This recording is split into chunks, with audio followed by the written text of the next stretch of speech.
Mummy నాకు ఈరోజు మసాలా దోశ తినాలని ఉంది. అవునా నాన్న? సరే నీకోసం మసాలా దోశ చేస్తా. పిల్లలు అడగంగానే మనం ఆగుతామా? గబగబా కిచెన్లోకి వెళ్ళిపోయా అనమాట. దోశపిండి రెడీగా ఉంది కాబట్టి పల్లీ చట్నీ కోసం పల్లీలు వేయించుతున్నాను. దాంతోపాటు పచ్చిమిరపకాయలు కడిగేసుకొని దాంట్లో వేసేసాను అనమాట.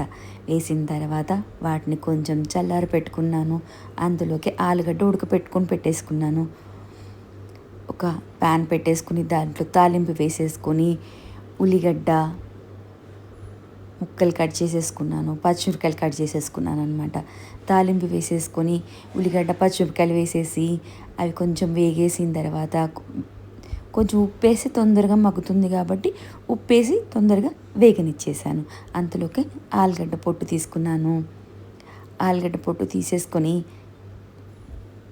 ఆలుగడ్డని మనము ముందే డైరెక్ట్గా దాంట్లో స్మాష్ చేయటం కన్నా కూడా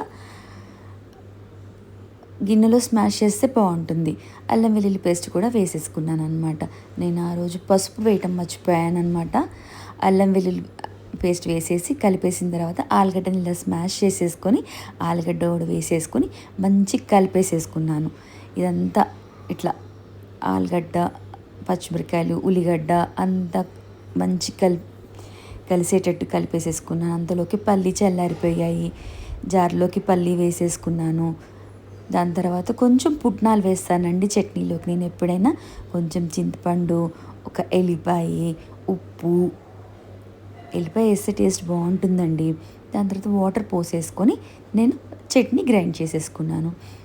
అంతలోకి అదే మూకుల్లో కొంచెం తాలింపు వేసుకుంటాం కదా చట్నీలోకి, అలా చట్నీలోకి తాలింపు వేసేసుకున్నాను అనమాట. చట్నీలో అదే జార్లో వేసేసుకున్నాను అనమాట తాలింపు కూడా. ఎందుకంటే ఇది నేను నైట్ పుట్టి చేస్తున్నాను కదా, అది తినడం అయిపోగానే దాంట్లో తీసేసుకుందాం అనేసి అలా చేసేసుకున్నాను. అంతలోకి మన ఆలుగడ్డ కర్రీ రెడీ అయిపోయిందనమాట.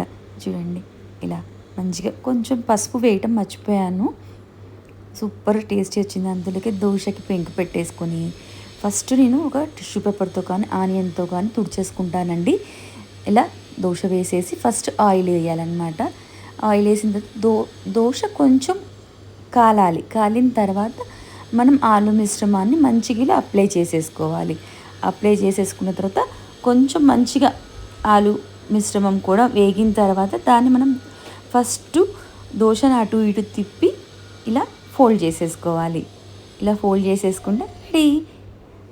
పిల్లలు అడగాలే కానీ మనం ఏదైనా చేసేస్తాం కదా, వాళ్ళ కోసం ఏదైనా ఇస్తాము. వేడి వేడి మసాలా దోశ రెడీ. మా వాడు కూడా తినడానికి రెడీ. తర్వాత వాడు ఏం చెప్పాడో చూడండి. Thank you mummy.